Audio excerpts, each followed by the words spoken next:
रात का समय था। जंगल के बीचों बीच मेरी गाड़ी खराब हो गई। बहुत कोशिश करने पर भी गाड़ी स्टार्ट नहीं हो रही थी।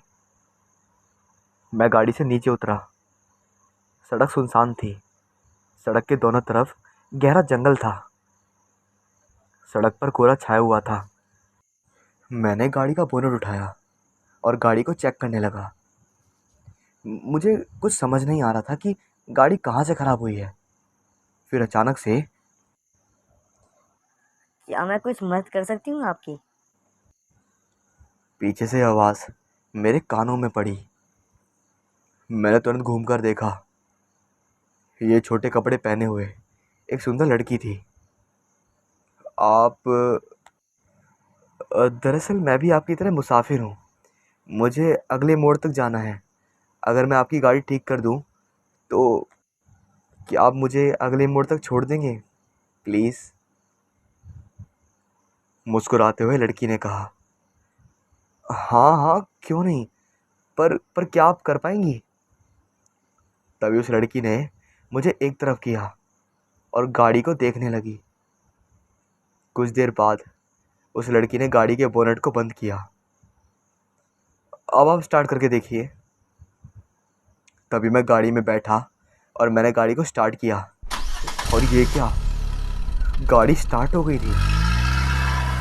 इस चीज़ को मैं समझ नहीं पाया था।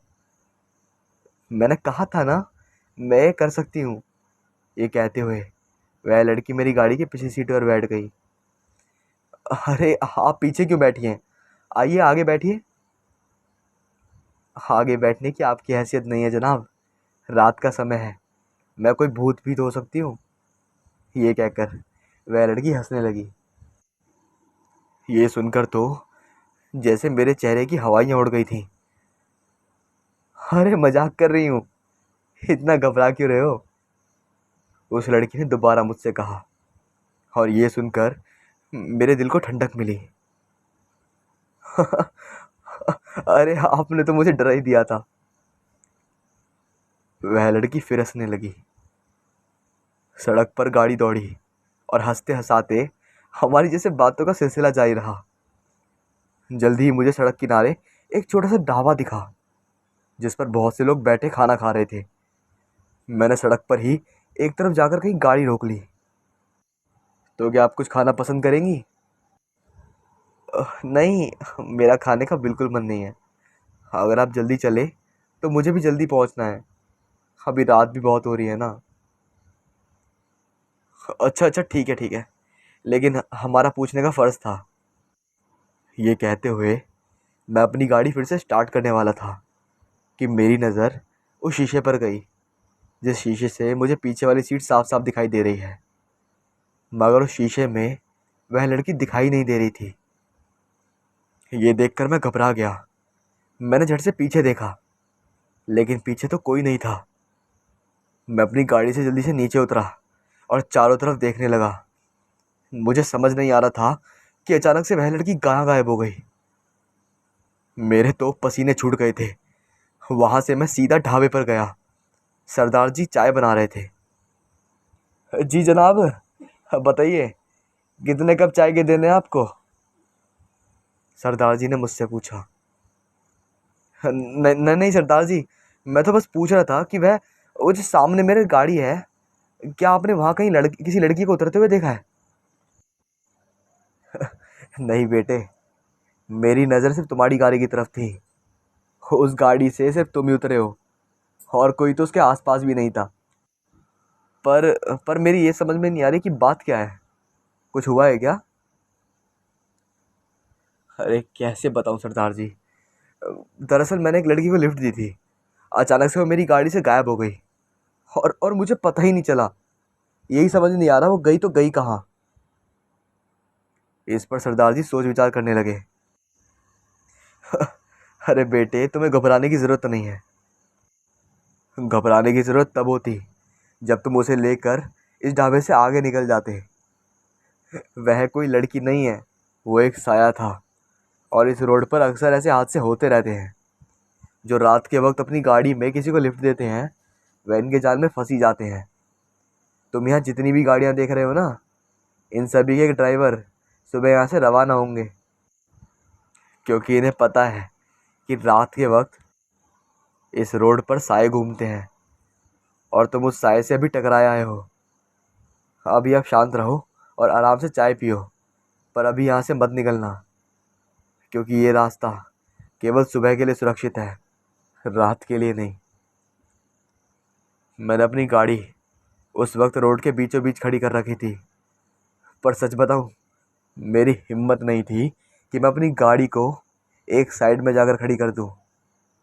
मैंने वही ढाबे पर सुबह होने का काफ़ी इंतज़ार किया और वही मंज़र मेरी आंखों में बार बार घूम रहा था। मेरे साथ बीता हुआ ये हादसा शायद मुझे हमेशा याद रहेगा।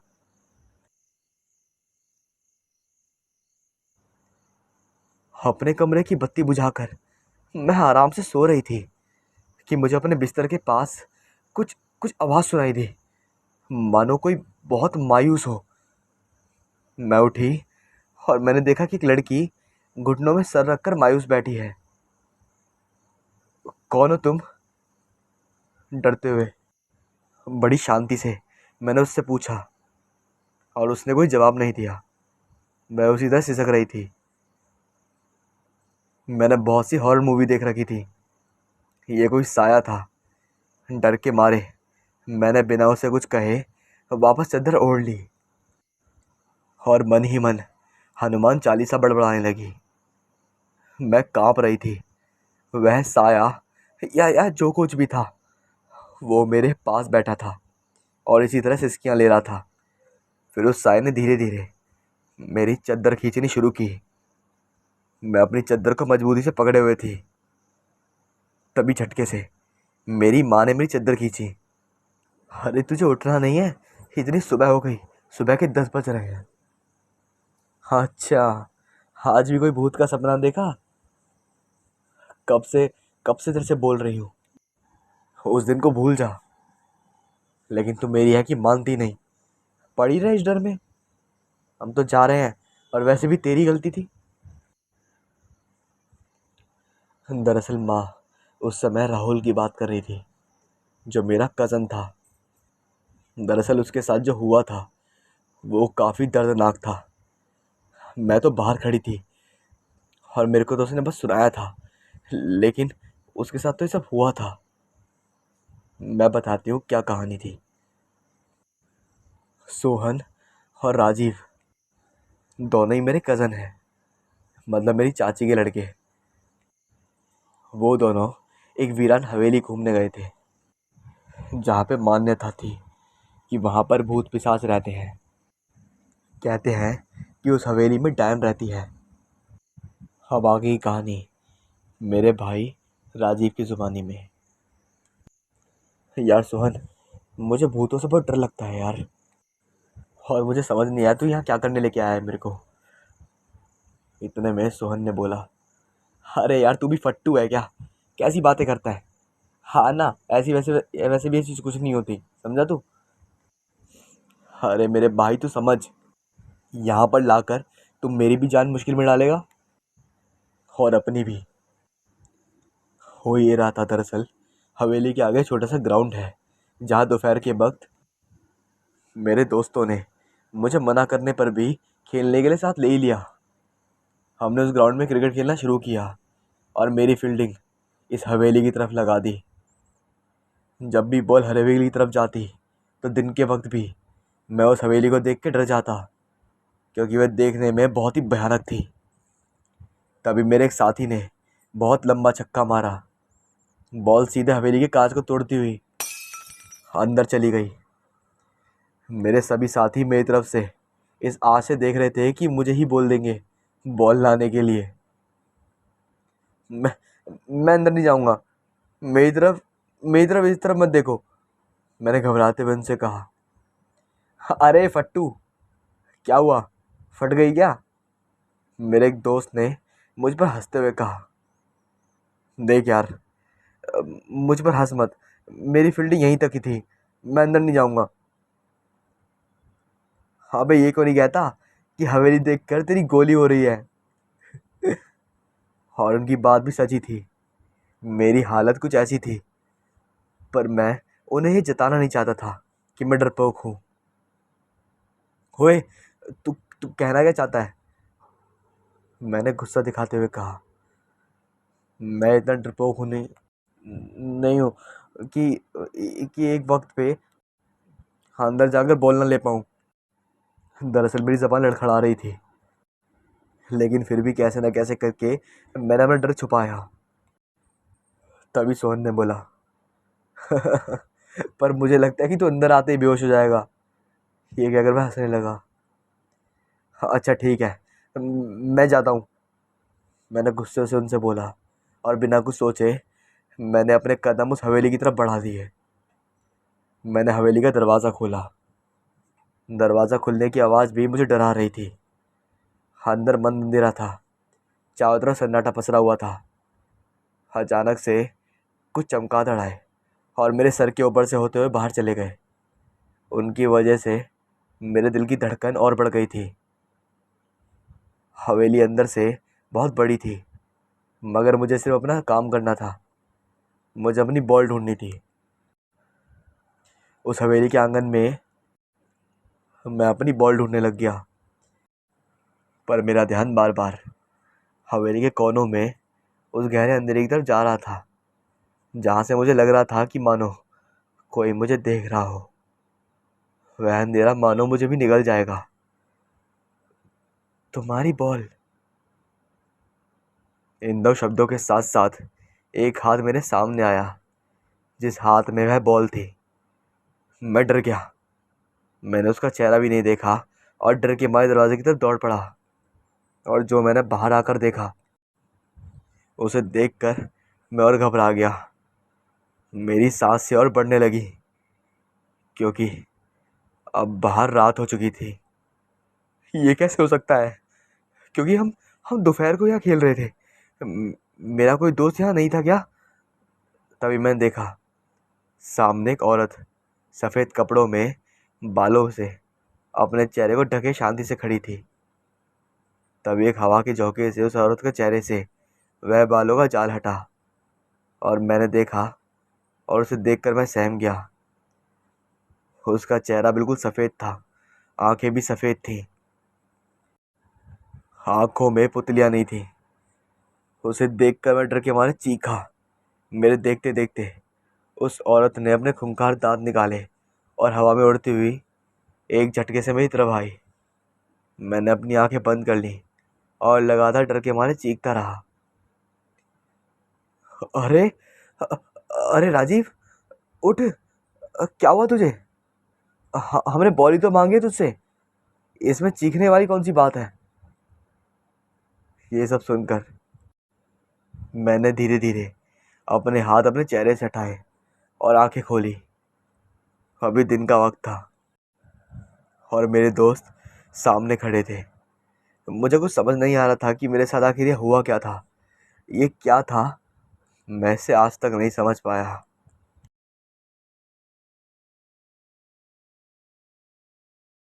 मेरी उम्र उस वक्त लगभग 12 वर्ष थी। मैं भूतों पर विश्वास नहीं करता था, पर उस रात जो मेरे साथ हादसा हुआ, उससे मेरी रूह कांप उठी। घड़ी में रात के 2 बजे मैं अपनी माँ के साथ सो रहा था। कुछ आवाज़ सुनकर मेरी माँ की आँख खुली। ये आवाज़ कुर्सी के हिलने की थी। रोहन, रोहन। मेरी माँ मुझे उठाने लगी। मैं अपनी आंखें मलते हुए उठा और मैंने घड़ी की तरफ देखा। क्या हुआ माँ? इतनी रात को क्या हुआ? कुछ चाहिए क्या? क्या तुझे ये आवाज़ नहीं आई? और मैं एक से आवाज़ सुनने लगा। हाँ माँ, ये सामने वाले चेयर में रखी उस कुर्सी की आवाज़ है ना? शांति से मैंने बताया। और इतनी रात गए उस कुर्सी पर कौन झूल रहा होगा? कैसी बातें कर रही हो माँ? बिल्ली बिल्ली ने हिला दी होगी। आप ध्यान मत दो और सो जाओ। मेरी माँ का डर बढ़ रहा था। नहीं बेटे, वह बहुत देर से हिल रही है। अगर ऐसा होता तो अभी तक रुक क्यों नहीं गई? मुझे लग रहा है कि वहाँ कुछ है। अरे, अच्छा माँ, आप शांत हो जाओ। शब्दों के साथ मैं अपने बिस्तर से उठा मैं देख कर आता हूँ। झट से मेरी माँ ने मेरा हाथ पकड़ लिया। नहीं बेटे, मैं तुम्हें नहीं जाने दूंगी। वहाँ कुछ भी हो सकता है, कोई साया भी हो सकता है। मुझे डर लग रहा है, कहीं तुम्हें कुछ हो गया तो। अरे माँ, हाँ मेरी फिक्र मत कीजिए, वहाँ कुछ नहीं है, मैं अभी आता हूँ। मैंने हाथ छुड़ाया और उस आवाज़ की तरफ चल बढ़ा। हमारे कमरे में वह कमरा कुछ दूरी पर था। यहाँ चारों तरफ अंधेरा पसरा हुआ था, पर मुझे इस अंधेरे का जरा भी डर नहीं था, क्योंकि मैं भूत प्रेत पर विश्वास नहीं करता था। मैं बिना डरे उस कमरे की तरफ चल पड़ा। मैंने कमरे का दरवाज़ा खोला और सामने वह खाली कुर्सी हिल रही थी। मैं उस कुर्सी को देखकर सोच ही रहा था कि आखिर ये कैसे हिल रही है, कि मेरी नज़र उस खुली खिड़की पर पड़ी। अच्छा, तो ये है राज इस कुर्सी का। मैं अपने आप से बुदबुदाया और मैंने जाकर वह खिड़की बंद कर दी और वह कुर्सी अब थम चुकी थी। माँ भी खामखा डर रही थी, जरा सी आहट पर डर जाती है। और ये कहकर मैं उस कमरे से निकला। कमरे से निकलते ही कुर्सी की आवाज़ फिर से आने लगी। मैंने झट से पलट कर देखा, और जो मैंने देखा उसे देखकर मैं कांपने लगा। कुर्सी पर सफ़ेद कपड़े पहने, अपने बालों से चेहरे को ढके एक औरत बैठी थी। तुम्हें यहाँ नहीं आना चाहिए था, तुमने मुझे परेशान किया है, अब तुम्हें इसकी सज़ा मिलेगी। मोटी आवाज़ में ये शब्द उस कमरे में गूंज रहे थे। ये सुनकर मैं डर के मारे चिल्लाया और चीखता हुआ अपने कमरे की तरफ भागा। मैं जोर जोर से चीख रहा था। मैं अपने कमरे में घुसने ही वाला था कि कमरे का दरवाज़ा बंद हो गया। मैं जोर जोर से चिल्ला रहा था, चीख रहा था और दरवाजे को ठोक रहा था। मैं झटके से अपने बिस्तर से खड़ा हुआ और अपने आप को अपने बिस्तर पर पाकर मैं हैरान था। ये मेरा खौफनाक सपना था। मैंने घड़ी की तरफ देखा। अभी सुबह के 8 बज रहे थे। रोशनदान से आती हुई सूर्य की रोशनी मेरे बिस्तर के पास लैंप की तरह काम कर रही थी। मेरी माँ ने दौड़ते हुए कमरे में प्रवेश किया। क्या हुआ बेटा, तुम ठीक तो हो?" अंदर आते ही मेरी माँ ने पूछा। मेरी माँ के हाथ में आटे सने हुए थे, पर मैं अपनी माँ को क्या जवाब देता। मेरा तो अभी तक सर घूम रहा था। मुझे नहीं पता था कि मेरे साथ ये सब क्यों हो रहा है। आज शाम को घर में मम्मी से झगड़ा हो गया था मेरा। मैं बहुत बेचैन था, मन कर रहा था कि कहीं बाहर चले जाऊं। ये सोचते सोचते न जाने कब 2 बज गए, पता ही नहीं चला। अब मेरा गुस्से से मुंह लाल हो गया था। मैं अपने कमरे में गया और अपना कुछ सामान अपने पिट्ठू बैग में डाला और घर से निकल गया। मेरा घर हाईवे से 14 किलोमीटर दूर था, लेकिन मुझे पता ही नहीं था कि मुझे जाना कहाँ है। मैं उस अनजाने जगह के लिए निकल गया। रात के वक्त मेरे गांव से हाईवे तक कोई साधन नहीं मिलते थे, लेकिन हाईवे पर काफ़ी वाहनों का आना जाना लगा रहता था। मुझे अपने अंदर पता ही नहीं चला कि इतना विश्वास मेरे अंदर कहाँ से आ गया कि मैंने उस 14 किलोमीटर रास्ते को पैदल ही चलने का सोचा। और पता है मैं आपको क्यों बता रहा हूँ ये, क्योंकि मैं घर से रात में 2 कदम बाहर निकलने में डरता था। ये शायद गुस्सा था या पता नहीं क्या, लेकिन मैं निकल गया और इंतज़ार करते हुए आगे बढ़ रहा था कि कोई रास्ते में जाने वाला मिल जाए जो मुझे हाईवे तक लिफ्ट दे दे। लगभग मैं 5 या 6 किलोमीटर ही पैदल चला था। मुझे तभी एक बैलगाड़ी दिखाई दी। लेकिन सच बताऊं, मैंने इस तरह की बैलगाड़ी अपने इलाके में पहली बार देखी थी। ज़्यादातर मेरे ये 2 बैल की गाड़ी होती हैं, लेकिन इसके एक ही बैल था। मैं ये देखकर चौंक सा गया। बैलगाड़ी मेरी ओर बहुत ही धीमी गति से बढ़ रही थी। मैं खुश था कि चलो कोई तो मिल गया जो मुझे हाईवे तक ड्रॉप कर देगा। तभी बैलगाड़ी मेरे पास आ पहुंची थी, लेकिन उस एक बैलगाड़ी में 18 से 20 आदमी थे, जो वाकई में चौंकाने वाली बात थी। लेकिन मुझे उससे कुछ ज़्यादा फ़र्क नहीं पड़ा क्योंकि मैं जाने के जल्दी में था। मैंने उससे बोला, भैया मुझे उस हाईवे तक छोड़ दोगे प्लीज़। लेकिन हैरानी की बात तो ये थी कि उनमें से किसी ने मुझे जवाब नहीं दिया। मुझे लगा शायद उन्होंने मुझे सुना नहीं, शायद उन्हें कुछ दिक्कत हो रही है, इसलिए मैंने दोबारा कोशिश करी। भैया मुझे हाईवे तक छोड़ देंगे? लेकिन इस बार भी उन्होंने मुझे कोई जवाब नहीं दिया, यहाँ तक कि मेरी तरफ देखा तक नहीं। ये देखकर मुझे बहुत आश्चर्य हुआ कि ये लोग मेरी बातों पर ध्यान क्यों नहीं दे रहे हैं।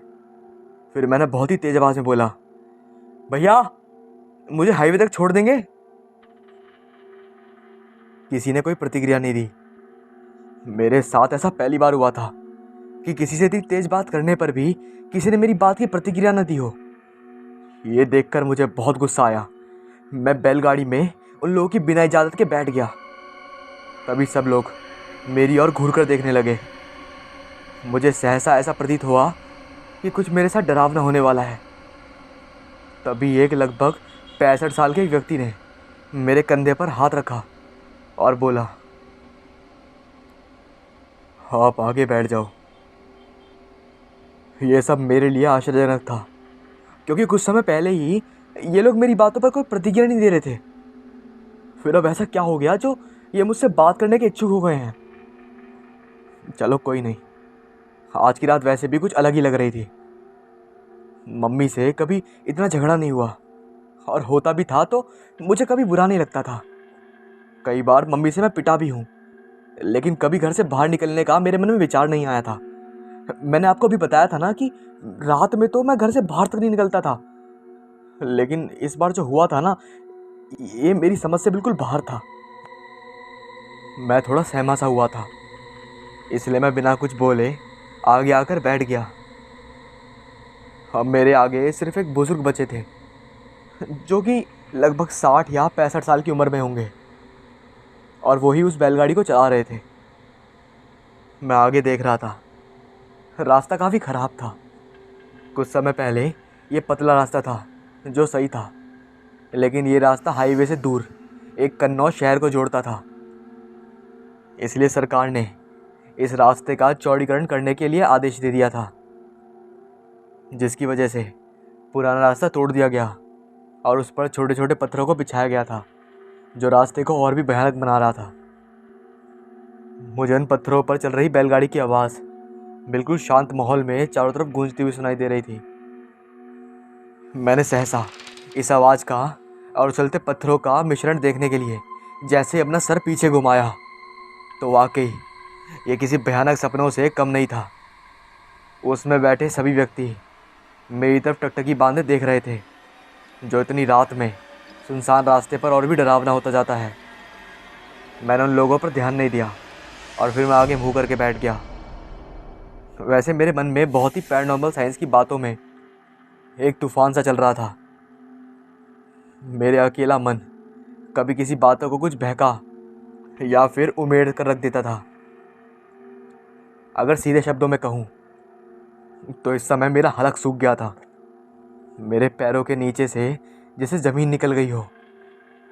मेरे को अगर छुओ तो मानो मानो खून ना हो।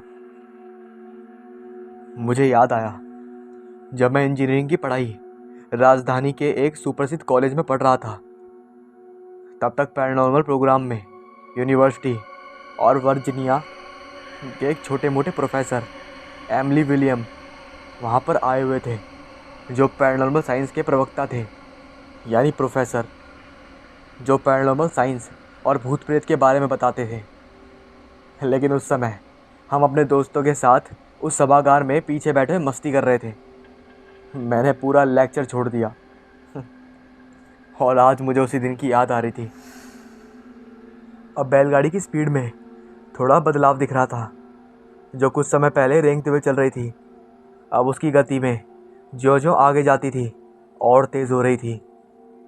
मेरे लिए एक तरफ खुशी की बात थी कि मैं जल्दी हाईवे पर पहुंच जाऊंगा, और दूसरी तरफ मेरे मन में ये हो रही जिज्ञासा इन सब घटनाओं को सीधा भूत प्रेत की घटनाओं से जोड़ने पर मजबूर कर रही थी।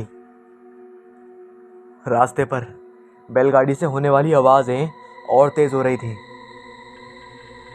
तभी बैलगाड़ी ने मानो मोटरसाइकिल की स्पीड पकड़ ली हो। लेकिन आश्चर्य की बात तो ये थी कि बैलगाड़ी में बैठे लोग बिल्कुल भी हिलजुल नहीं रहे थे और मुझे हर पल ऐसा लग रहा था कि मैं गिर जाऊंगा।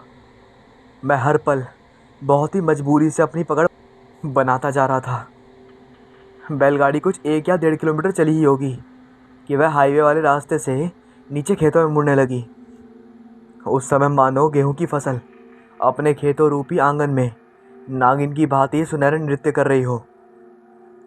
हवाओं का चलना उसमें संगीत की मनुष्यता को पूरा कर रही थी और साथ ही साथ एक नया वातावरण को प्रज्वलित कर रही थी, जिसमें मेरे मन को रोमांच कम डरावना ज़्यादा लग रहा था। मैं अपनी इस समझ से परे था, क्योंकि ये सब पहले मेरे साथ कभी नहीं हुआ था। अचानक मैं उस बुजुर्ग से पूछ बैठा, दादा आप किस तरफ जा रहे हो? फिर वैसा ही हुआ जो पहले हुआ था।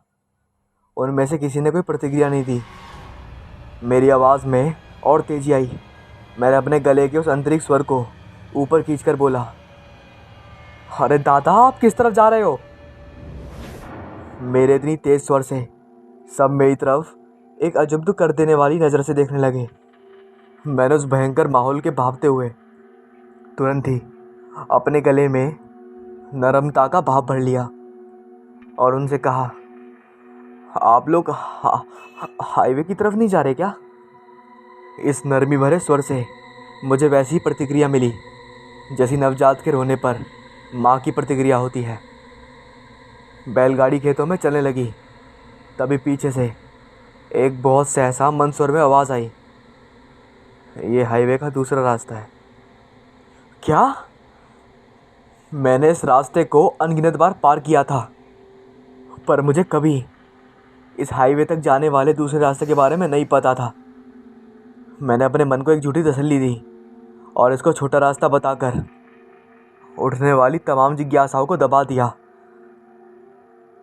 खेतों में चल रही बैलगाड़ी, उसके पहियों से दबते हुए गेहूं के पौधे, जिससे चू चू चींची की आवाज़ आ रही थी, जो पूरे वातावरण में अलग ही चहकलियाँ बिखेर रही थी। उसके बाद कुछ दूर चलने पर मुझे नदी दिखाई दी। अपनी बिल्कुल शांत लहरों से बह रही थी वो। नदी का शांत बहना बहुत ही मनमोहक था। हमें हाईवे के करीब पहुंचने के इशारे मिलने लगे। बह रही नदी का पुल हाईवे पर बना था और उस पर लगी लाइट्स नदी में सुनहरे प्रतिबिंब बना रही थी।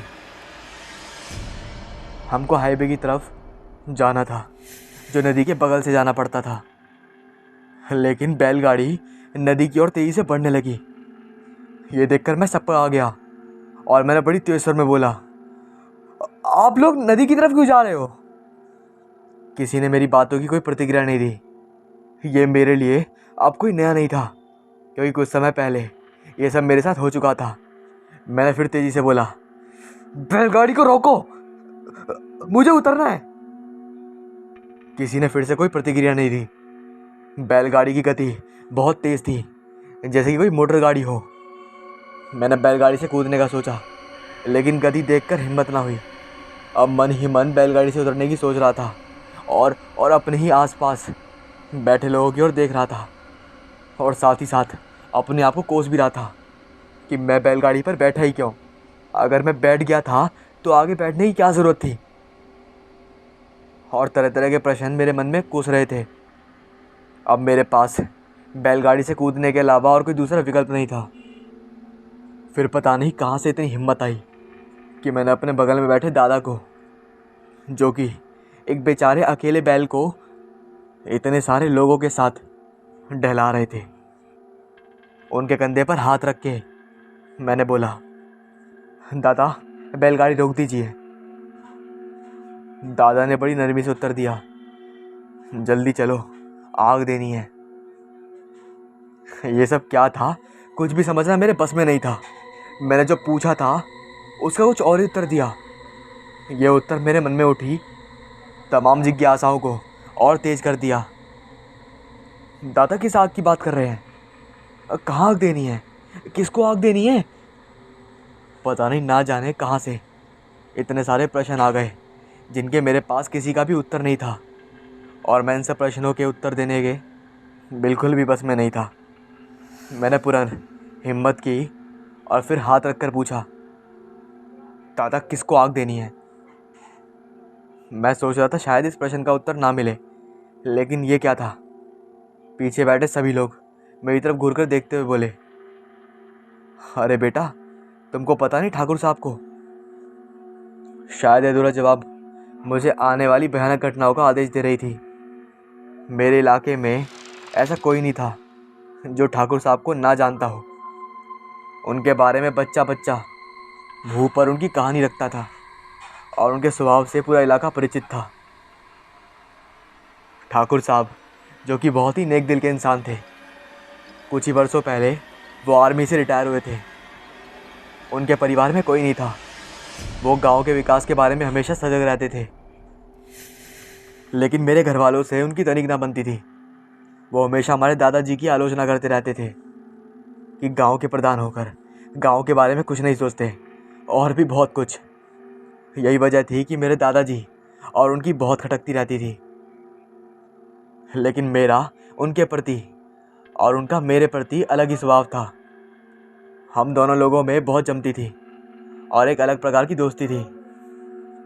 मैं जब छुट्टियों में अपने घर आता था तो रोज़ उनके घर पूरा पूरा दिन शतरंज खेलता रहता था। मेरा ठाकुर साहब के घर जाना मेरे घर वालों को बिल्कुल भी अच्छा नहीं लगता था, और मुझे काफ़ी डांट भी पड़ती थी। वो मुझे बहुत मानते थे और विश्वास भी बहुत करते थे। हम लोगों की दोस्ती पूरे गांव में मशहूर थी। उनको मेरी छुट्टियों से लेकर महीने में मैं कब आ रहा हूँ उन्हें सब पता होता था। ठाकुर साहब को आग देना है, ये बात मेरी समझ से बाहर थी, क्योंकि इतना तो मैं भली भांति जाता था कि किसी को आग मरने के बाद ही दी जाती है। बस इसी बात ने मुझे ना डरा दिया था कि मेरे हाथ पैर फूलने लगे, क्योंकि कल तो सुबह सुबह मैं उनसे मिला था और अब ये सब मेरी समझ में कुछ नहीं आ रहा था। नहीं नहीं, मैं मन ही मन प्रार्थना करने लगा कि ये सपना हो जाए। मैं कुछ सोच पाता तब तक बैलगाड़ी रुक गई और सब एक एक करके उतरने लगे। मैं बैलगाड़ी पर ही बैठा रहा। मेरी नीचे उतरने की हिम्मत नहीं हो रही थी। मैंने देखा नदी की दूसरी तरफ, नदी के पुल की ओर, जहाँ उस पर लाइट्स बंद हो गई थी। पूरा इलाका घोर अंधेरे में ढका हुआ था और हवाएं साए साए कर रही थी। ये जगह किसी भूतिया जगह से कम नहीं लग रही थी। उनमें से एक साध्य बुजुर्ग ने अपनी लाठी टेक कर मुझे आवाज़ दी, बेटा नीचे आओ। मुझे आवाज़ काफ़ी स्पष्ट सुनाई दी, लेकिन इस बार मैंने कोई प्रतिक्रिया नहीं दी और सर नीचे झुकाए बैठा रहा।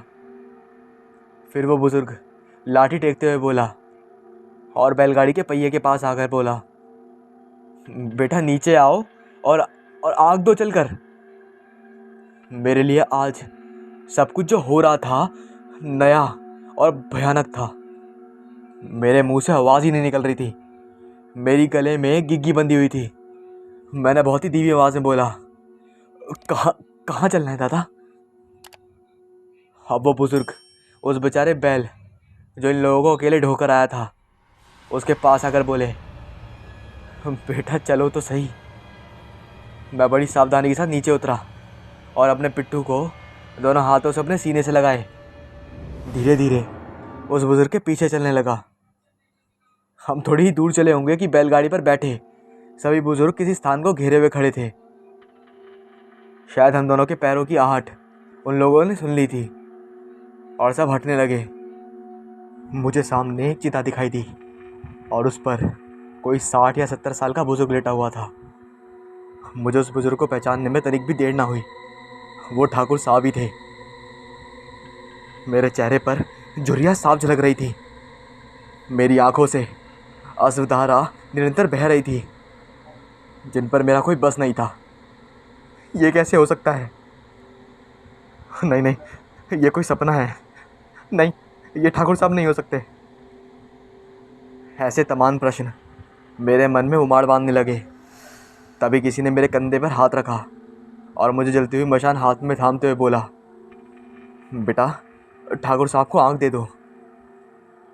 उस समय पता नहीं मेरे मन में क्या आया।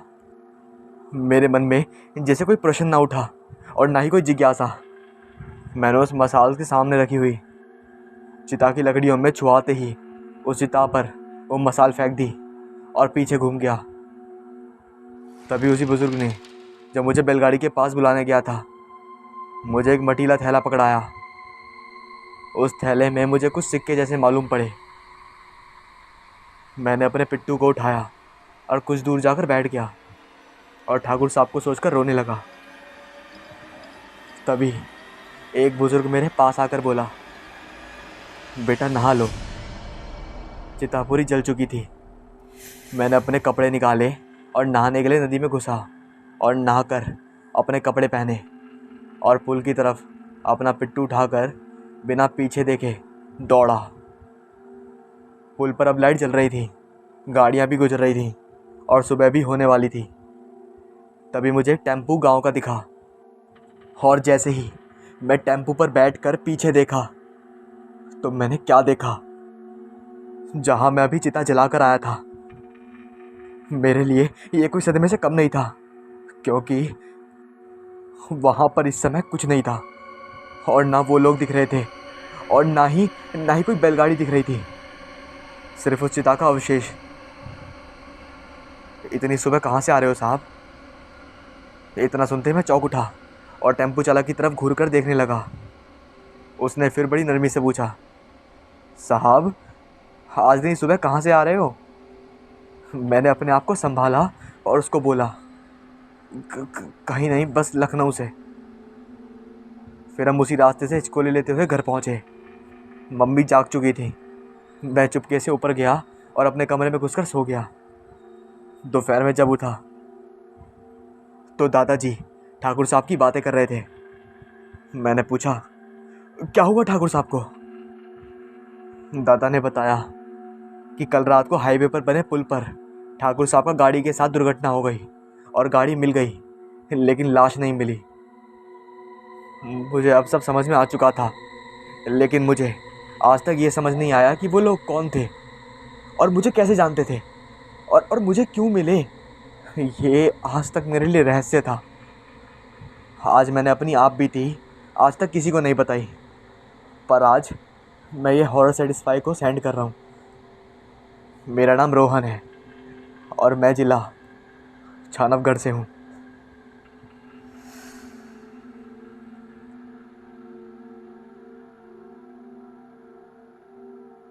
मैं और हमारे 3 दोस्त रात को बातें कर रहे थे। तभी रवि ने बोला, यार आज कहीं बाहर चलते हैं। इस बात पर हम सब ने हामी भर दी। कहाँ चलना है? उसने कहा, नाइट आउट नहीं, कहीं लखनऊ से बाहर चलते हैं। ये सुनते ही हम सब शौक में पड़ गए। अरे अचानक इसको बाहर जाने का क्या भूत सवार हो गया है? तभी ब्रिजेश ने पूछा, बाहर कहाँ चलोगे? देव बोला, एक काम करते हैं, प्रयाग चलते हैं। उस समय हम लोगों के पास पैसे आए हुए थे तो सब तैयार हो गए चलने के लिए। हम लोगों ने बैग पैक किया और चल दिए। रात बहुत हो गई थी और हमारे फ्लैट के पास कोई ऑटो नहीं मिलता है। उसके लिए हम लोगों को कुछ दूर पैदल चलना पड़ता है। रात के करीब 1 बज रहे थे। चौराहे पर कोई ऑटो नहीं था, इसलिए हम लोगों ने स्टेशन तक पैदल ही जाने का सोच लिया। हम लोग पैदल चल रहे थे कि देव को सिगरेट की याद आई। उसने हर तरफ देखा, कहीं कोई दुकान खुली नहीं थी। इसके बाद हम लोग कुछ आगे बढ़े तो एक गुमटी दिखाई दी। हम लोग उसके पास पहुंचे और उस गुमटी में देखा तो एक बुजुर्ग महिला जो एक सफ़ेद साड़ी पहने बैठी थी।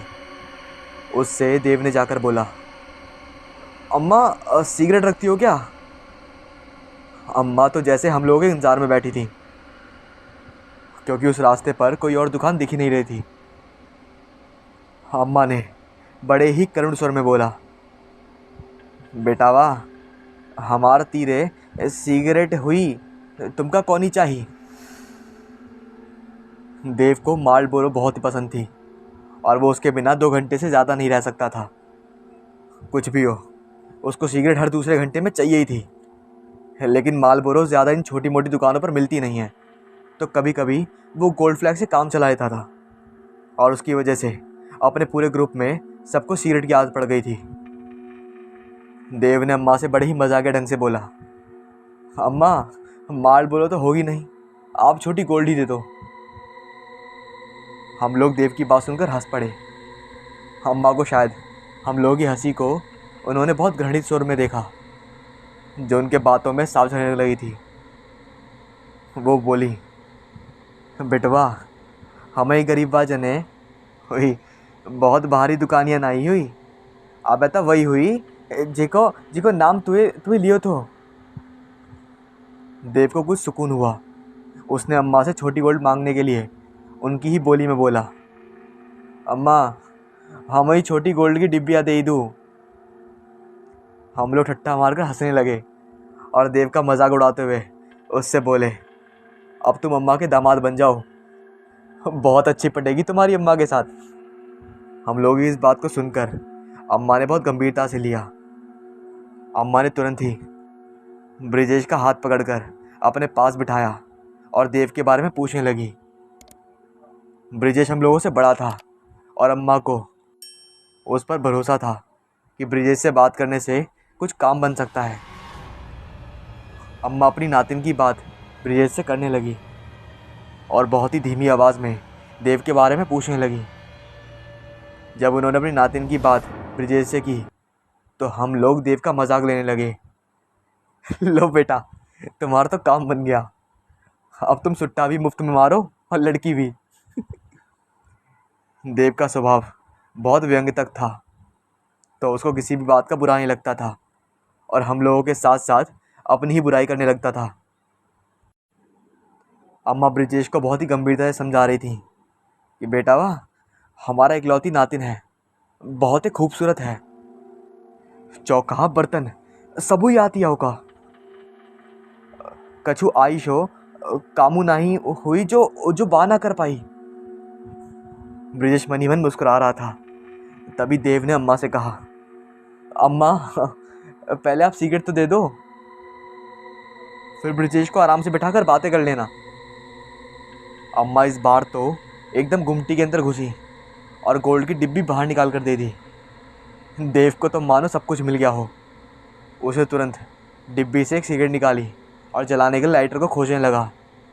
वैसे उसके पास हर वक्त लाइटर रहता है, लेकिन आज वो फ्लैट पर ही छोड़ाया था। उसने अम्मा से सिगरेट जलाने के लिए माचिस मांगी। अम्मा ने बोला, बेटवा दिया सलाई तो नहीं हुई हमारे तीर, आइशो करो। अम्मा ने गुमटी के पीछे इशारा करते हुए बोली, होने चले जाओ, होन तुमका हमारा मनी मिल जाई, वही के तीर दिला सलाई हुई। हम लोगों को थोड़ा आश्चर्य हुआ कि अम्मा सिगरेट रखती हैं लेकिन माचिस नहीं रखती। वैसे हम लोगों को कोई बहस करने का मन नहीं था, तो हम लोग उनके बताए हुए जगह की तरफ चलने लगे। आगे बहुत अंधेरा था और कुछ दिखाई भी नहीं दे रहा था। लगभग 300 मीटर ही चले होंगे, सामने एक पुरानी सरकारी बिल्डिंग दिखाई दी, जो पीले रंग से शायद बहुत पहले ही पुती होगी।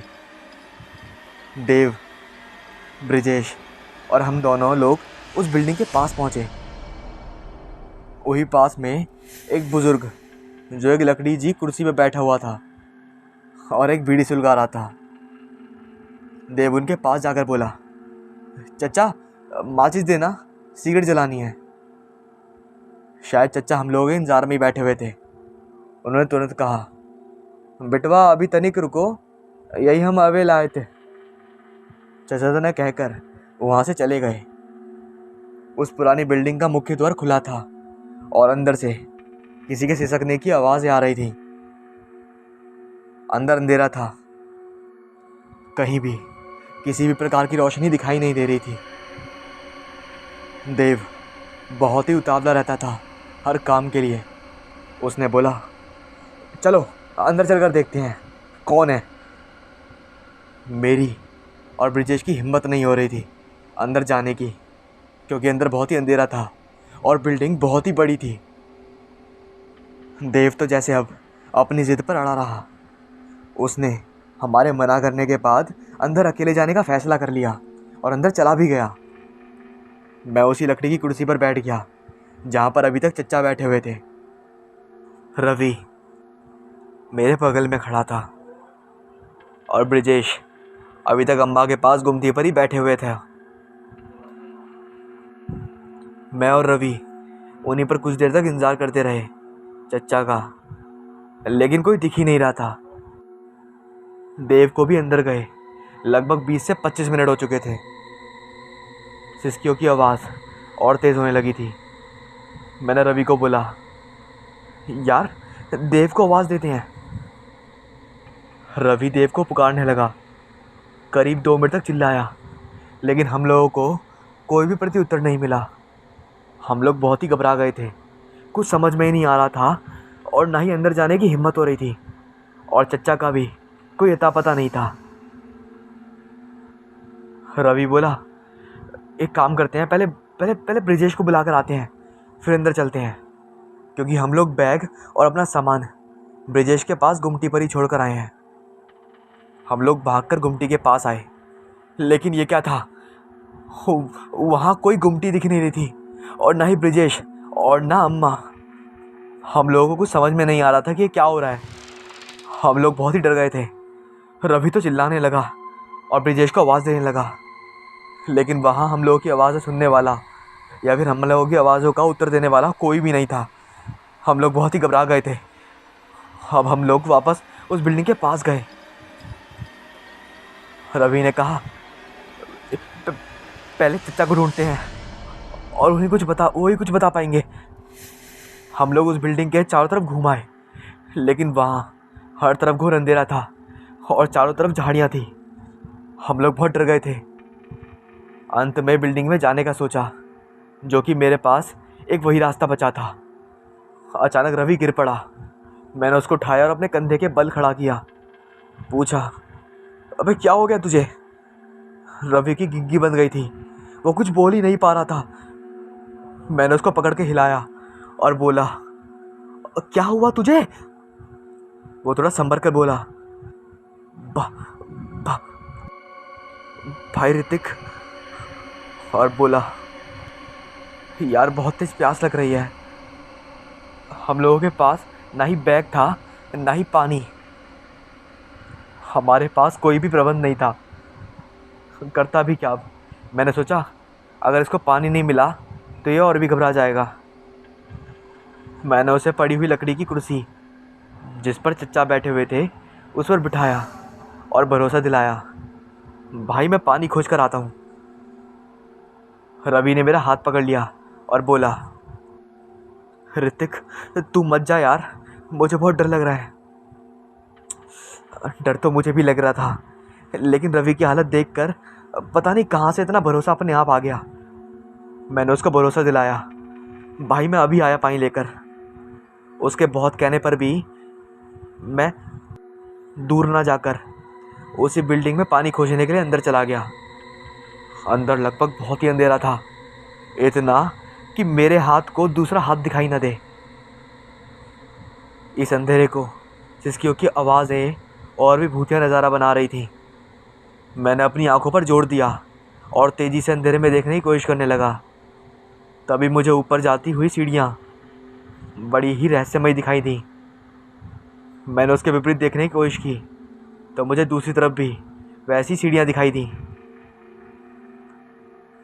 मैं बहुत ही विस्मय में पड़ गया कि किस सीढ़ियों को चुना जाए।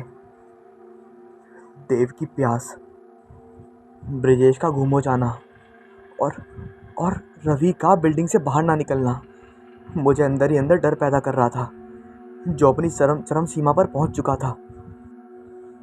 मैंने अपने आप को समझाया और अपनी दाईं तरफ की सीढ़ियों पर जाना ही उचित समझा। मैं बहुत आहिस्ते आहिस्ते अपना पैर बढ़ा रहा था। तभी मेरे कानों में उन आने वाली सिसकियों के साथ ब्रिजेश की रोने की आवाज़ प्रतीत हुई। आवाज़ सुनते ही मेरा पैर सीढ़ियों से फिसल गया और मैं नीचे गिर गया। मैं फिर फर्श पर बैठा बैठा सोचने लगा कि ये कैसे हो सकता है। ब्रिजेश तो गुमटी पर अम्मा के साथ था। अब कुछ भी समझ में नहीं आ रहा था कि ये सब क्या हो रहा है। मैंने फिर से सीढ़ियों के बगल में लगी लकड़ी को पकड़ पकड़ कर ऊपर चढ़ने की कोशिश करी। धीरे धीरे और चारों तरफ से चौकन्ना होकर ऊपर बढ़ने लगा। सीढ़ियों बीच में मकड़ियों का जाल लगा हुआ था। मैंने तुरंत ही नीचे की ओर उतरने लगा, क्योंकि अगर रवि इन सीढ़ियों से गया तो ये जाला उसके जाने की वजह से साफ हो गया होता। मैंने दूसरी सीढ़ी की ओर जाने के लिए अपने पैर बढ़ाए और ऊपर जाने लगा। ऊपर पहुंचते हुए मुझे सिसकियों की आवाज़ें और तेज़ सुनाई देने लगी, लेकिन ब्रिजेश के रोने की आवाज़ कम होने लगी थी। मुझे इतना समझने में देरी ना लगी कि देव इस सीढ़ियों से ही आया था और ब्रिजेश उस तरफ है।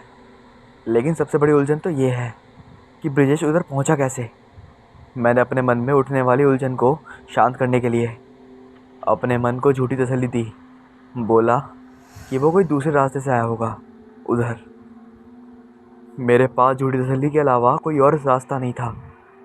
मैं उन सिसकियों के तेज़ आवाज़ की तरफ अपने कदम को बढ़ाने लगा। मुझे सामने अचानक एक लड़की दिखाई दी जो सफ़ेद कुर्ता और काले पजामे में खड़ी थी। मैं देखते ही डर की वजह से वहाँ गिर पड़ा, लेकिन वो वैसे ही खड़ी खड़ी हल्की हल्की आवाज़ में रो रही थी। मुझे समझ में नहीं आ रहा था कि सब इस बिल्डिंग में क्यों रो रहे हैं। मैंने अपने आप को संभाला और खड़े होकर उस लड़की से पूछा, तुम कौन हो और ये अपना देव कहाँ है? ब्रिजेश क्यों रो रहा है? पानी कहाँ मिलेगा? इतने सारे प्रश्न मैंने एक साथ उससे पूछे। वो हंसने लगी।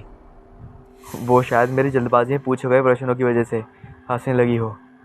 ये मैंने अपने मन में तसल्ली के लिए अपने आप को समझाया। मैंने उससे पूछा, आप हंस क्यों रहे हो? अभी तक तो आप रो रही थी। उसने बहुत ही सरलता से मेरी बात का जवाब दिया, मेरा नाम रानी है, मैं यहीं रहती हूँ। मैं किसी देव और ब्रिजेश को नहीं जानती हूँ। मेरा मुंह गुस्से से लाल हो गया था। मन कर रहा था उसका मुंह तोड़ दूँ। मेरा दोस्त पता नहीं किस परेशानी में होगा और ये कह रही है कि मैं जानती नहीं हूँ। मैंने गुस्से से बोला, रानी जी, मेरे दोनों दोस्त सिर्फ तुम्हारी वजह यानी सिसकियों से ही अंदर आए हैं और तुम कह रही हो कि मैं जानती नहीं हूँ। ये कैसे हो सकता है? उसने फिर से बहुत ही नम्रता से उत्तर दिया, मैं नहीं जानती किसी को, आप मुझ पर भरोसा करो।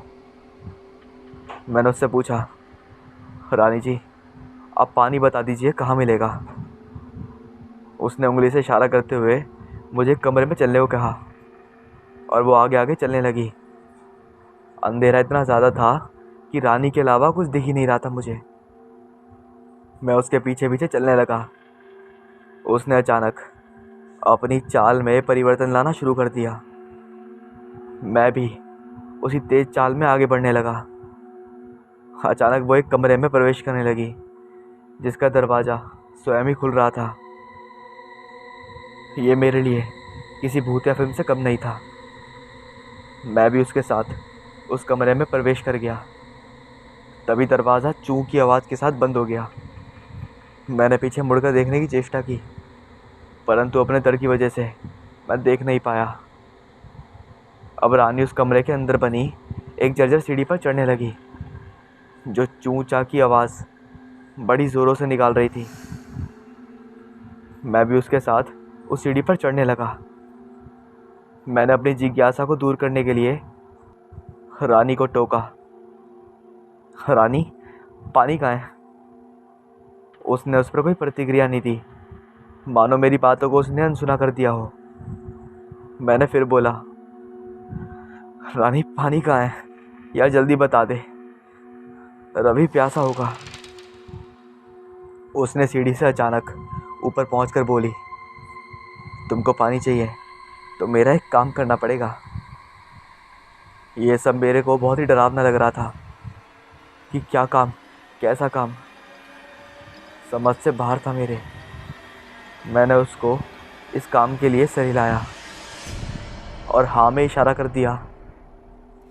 तभी ब्रिजेश की आवाज़ आई, ऋतिक, ऋतिक। मैं डर गया, लेकिन उसके साथ साथ मुझे खुशी थी। मैंने ब्रिजेश की आवाज़ सुनी। मैंने बिना कुछ सोचे उस आती हुई आवाज़ की तरफ भागने लगा तथा ब्रिजेश को आवाज़ देता गया। कमरे का दरवाज़ा बंद था और ब्रिजेश की आवाज़ भी उसी दरवाजे के पीछे से आ रही थी। मैंने तेज़ी से दरवाज़ा खोलने की कोशिश की, लेकिन दरवाज़ा हिला तक नहीं। मैंने वापस मुड़कर रानी से मदद के लिए बोलना चाहा। ये क्या था? ये ये तो रानी थी ही नहीं। मैंने उस घोर अंधेरे में अपनी आंखों पर जोर देकर उसको खोजना चाहा, लेकिन वो दिख ही नहीं रही थी। मैंने कई प्रयास किए दरवाज़ा खोलने के, लेकिन सब असफल थे। मेरी डर की वजह से मेरे मुंह से दरूद शरीफ की आयतें अपने आप निकल रही थीं। अब मुझे दूसरी तरफ ब्रिजेश का हनुमान चालीसा भी सुनाई दे रहा था। हम लोग इतना डर गए थे कि कुछ भी सोचने के बस में नहीं थे। मैंने ब्रिजेश से बात करने की कोशिश की, लेकिन वो डर की वजह से कुछ बोल नहीं पा रहा था। तभी दूसरी तरफ मुझे रवि की आवाज़ सुनाई दी और मैं भागकर सीढ़ी पर गया तो देखा देव भी किसी कमरे में बंद था और चिल्ला रहा था। ये सब क्या हो रहा था, कुछ समझ में नहीं आ रहा था। क्या करें, कैसे करें, कुछ समझ में नहीं आ रहा था। अब तो बस एक ही सामने था कि किसी तरह देव या ब्रिजेश में से एक को आज़ाद करना ही होगा। मैंने फिर से रानी को तेज तेज आवाज़ देना शुरू कर दिया। रानी का कोई अता पता नहीं था और ना ही वो मेरे चिल्लाने को उत्तर दे रही थी। देव ने तेज़ी से दरवाज़ा खोला और बाहर आकर गिर गया। मैं भागकर देव के पास गया, उसको उठाया और बोला, भाई क्या हुआ तुझे? लेकिन वो कुछ बोल ही नहीं रहा था। वो सिर्फ टी शर्ट में ही था और ना ही अंडरवियर में, और उसके पैर खून से रंगे हुए थे। मैंने देव को हिलाकर पूछा, क्या हुआ बे, बताना। वो तेजी से रोने लगा। भाई बर्बाद हो गया, सब कुछ चला गया, मुझे माफ़ कर दे भाई, please, sorry, it's it's my very very vaguest apologise भाई, प्लीज़। मैंने उसको बोला, कोई बात नहीं भाई, बता तो हुआ क्या।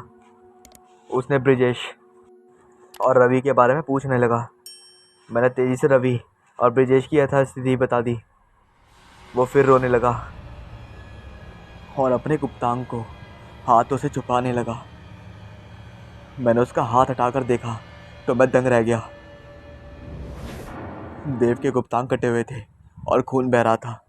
मैंने अपनी कमीज से उसके खून रोकने के लिए बांध दिया, क्योंकि अगर मैं ये सब ना करता तो खून बहने के चलते उसकी मौत भी हो सकती थी। मैंने उसको अपने कंधे का सहारा देकर नीचे सीढ़ी से उतारने लगा। जैसी सीढ़ी से नीचे उतरे, मैंने उससे पानी के लिए पूछा। उसने कोई उत्तर नहीं दिया। मैंने भी उसको दोबारा नहीं पूछा। मैं और देव उस दरवाजे के बाहर रुक गए जिसके पीछे से ब्रिजेश की आवाज़ आ रही थी। हम दोनों दरवाजे को खोलने की कोशिश करने लगे। मैंने फिर कोशिश की दरवाज़ा खुल जाए, लेकिन दरवाज़ा खुलने का नाम ही नहीं ले रहा था। अचानक ब्रिजेश की आवाज़ जैसे आनी बंद हो गई। एकदम चारों तरफ सन्नाटा छा गया। देव ने मुझसे बैठने को कहा। ऋतिक, बैठ जाओ और मेरी बात ध्यान से सुनो। उसने बताया, रानी कोई लड़की नहीं है, वो चुड़ैल है और उसके साथ 4 लोग और हैं। बताते बताते वो रोने लगा। मेरी समझ से बाहर था कि हो क्या रहा है। एक पल को लगा कि कहीं ये डर की वजह से तो झूठ नहीं बोल रहा। नीचे सीढ़ियों से ऊपर की ओर आने की आहट हो रही थी। मैंने नीचे झांक कर देखा तो रवि सीढ़ियों से ऊपर आ रहा था, लेकिन कुछ अलग लग रहा था। उसकी चाल में कुछ तो बदलाव था। मैंने रवि को आवाज़ दी। रवि ने मेरी तरफ देखा भी नहीं और सीढ़ियों के पास बने कमरे में ही जाने लगा। देव ने मेरा पैर पकड़कर बोला, भाई उसको रोक लो, मैं भी उस कमरे में गया था और ये। फिर वो रोने लगा। मुझे समझने में देर न लगी कि हुआ क्या था उस कमरे में। मैं भागकर देव को रोकने के लिए दौड़ा। तभी मुझे पानी टपकता हुआ दिखाई दिया और नीचे एक लड़की का मग लगा हुआ था जिसमें पानी चू रहा था। मैं रुक गया क्योंकि मुझे पानी की तलाश थी, रवि के लिए मैं उस लड़की के मग में पानी इकट्ठा करने लगा। देव ने सिसकी भरी आवाज़ में बोला, ऋतिक, अब पानी किस लिए भर रहे हो? मैंने बोला, रवि को प्यास लगी है। उसने फिर बोला, रवि जब सही सलामत आएगा तब तो पिलाओगे। और फिर चुप होकर दर्द से रोने लगा। मुझे भी पता नहीं क्या हो गया था कि पागलपन की हरकत कर रहा था, क्योंकि अभी कुछ पल पहले मैं रवि को बचाने के लिए दौड़ रहा था। मैंने उस मग को यूं ही छोड़ दिया और रवि की तरफ आवाज़ देते हुए दौड़ा। रवि मेरी आवाज़ को अनदेखा करते हुए उस कमरे में घुस गया और दरवाज़ा बंद हो गया। मैं हार गया था, बहुत दुखी हो गया था। अपने आप को कोस रहा था कि मैं इतना पागल कैसे हो सकता हूँ। मैं पानी के चक्कर में ना पड़ता तो रवि को कमरे में घुसने से रोक सकता था। मैंने बहुत तेज़ी से दरवाजे पर अपने कंधे से धक्का दिया और अचानक दरवाज़ा खुल गया और मैं अंदर फर्श पर गिर गया। काफ़ी दर्द हो रहा था कंधे में। गिरने से मेरे सर में चोट भी लगी थी। मैंने अपने आप को जैसे तैसे संभाला और देखा। बता नहीं सकता मेरे सामने क्या हो रहा था। मेरी आंखों पर भरोसा नहीं था और ना ये रवि पर भरोसा था कि ये ऐसे कर सकता था। बहुत ही भयानक दृश्य था। रानी रवि का गुप्तांग काट रही थी और उसके साथ 3 लड़के खड़े होकर उसका उत्साहवर्धन कर रहे थे। ये 3 लड़के कौन थे, कहाँ से आए थे, कुछ पता नहीं था। पास में एक टेबल के ऊपर बैठी बुजुर्ग महिला जो हमें मिली थी वो हंस रही थी, जो हम लोगों को बाहर दुकान पर मिली थी। मेरे कुछ समझ में नहीं आ रहा था कि यहाँ चल क्या रहा है। मैंने रवि को उस पर से हटाने के लिए उसके कंधे पर हाथ रखा और खींचा। ये क्या था इतना भयानक? तभी रवि ने मेरी तरफ मुंह किया। उसकी आंखें एकदम सुर्ख लाल थीं, जैसे कोई रूह उसके अंदर हो।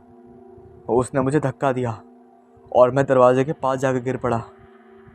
ये सब इतना भयानक था कि समझ से परे था। इतनी ताकत और ज़रा से धक्के ने मेरी पूरी बॉडी को हिलाकर रख दी। कमर मानो टूट सी गई हो। मैं फिर उठा और बोला, रवि ये सब क्या कर रहा है? गलत है, मत कर मेरे भाई। लेकिन उस पर कोई फ़र्क नहीं पड़ रहा था। सबसे अजीब बात तो ये थी कि रानी उसको हटाने की कोशिश कर रही थी, लेकिन चेहरे से मुस्कुरा रही थी। सब समझ से बाहर था। मैंने पास में रखी झाड़ू से रवि के ऊपर मारी और उससे अलग होने को कहा। रवि के झाड़ू से कुछ नहीं होता, मगर मेरे मारने से वो अचानक गिर पड़ा। मैंने झाड़ू फेंकी और रवि को उठाने लगा। रवि की आंखें सामान्य थीं, लेकिन ये क्या, रवि के भी नीचे से रक्त बह रहा था। मैं तेज़ी से चिल्लाया, या अल्लाह, क्या हो रहा है ये मेरे दोस्तों के साथ? गुस्से से मैंने पीछे खड़े लोगों को झाड़ू उठाकर मारने के लिए घूमा तो वहाँ कोई नहीं था। रवि के भी गुप्तांग कटे हुए थे। उसको थोड़ा होश आया। बोला, भाई कहाँ फंस गए यार? और मेरे कंधे पर सरक कर रोने लगा। मैंने मैंने रवि की टी शर्ट फाड़ी और उसके गुप्तांग की जगह बांध दी जैसे देव के बांधी थी। दरवाजे को खोला और अपने कंधे का सहारा देकर देव के पास आए। ब्रिजेश के बारे में पूछा कि उसने कुछ बोला या कुछ खबर दी। दरवाजे के पीछे देव ने बिना कुछ बोले सिर हिलाकर ना का इशारा कर दिया। इसके बाद सुबह के 4 बज रहे थे। वहाँ पर रोशनी होने लगी थी और उसी रोशनी में हमने ब्रिजेश को ढूंढा और हमें ब्रिजेश मिला, लेकिन उसकी मौत हो चुकी थी और उसके भी गुप्तांग कटे हुए थे। शायद वो इस दर्द को सह ना पाया। इसके बाद हम सब बाहर आए और वो दिन और आज का दिन है। मैं कभी अपने दोस्तों से नहीं मिला। ना जाने वो कैसे होंगे और ना जाने उस जगह का राज क्या था। कहते हैं शमशान वो जगह है जहाँ पर अनेक नेगेटिव एनर्जी रहती हैं, जिन्हें आप भूत प्रेत पिशाच चंडाल चुड़ैल डायन ये सब बोल सकते हो और इन्हीं नामों से उन्हें पहचाना भी जाता है। लेकिन मैंने कभी इन्हें अपनी आंखों से नहीं देखा। कभी इनके होने का मुझे महसूस नहीं हुआ, जबकि मैं तो सालों से शमशान में ही रह रहा हूँ। जी हाँ, आपने बिल्कुल ठीक सुना। जब से मैंने होश संभाला है, मैं तब से ही शमशान में लाशें जलाने का काम करता हूँ। मेरा नाम काश मलंग है। लोग मुझे काशी बाबा के नाम से भी जानते हैं। काशी बाबा यानी कि मृतक शवों का संस्कार करने वाला, उनकी लाशों को जलाने वाला।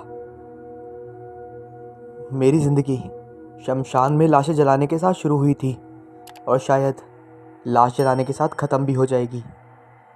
मैं पिछले 10 सालों से शमशान में लाशें जलाने का काम करता हूँ, लेकिन इन 10 सालों से मैंने कभी किसी नकारात्मक शक्तियों को नहीं देखा, ना कभी मैंने महसूस करा। और शायद मेरे ख्याल से यही कारण था कि आज तक मैं इन बातों को झुठलाता आया हूँ। इन बातों पर मैंने कभी खुद कभी विश्वास ही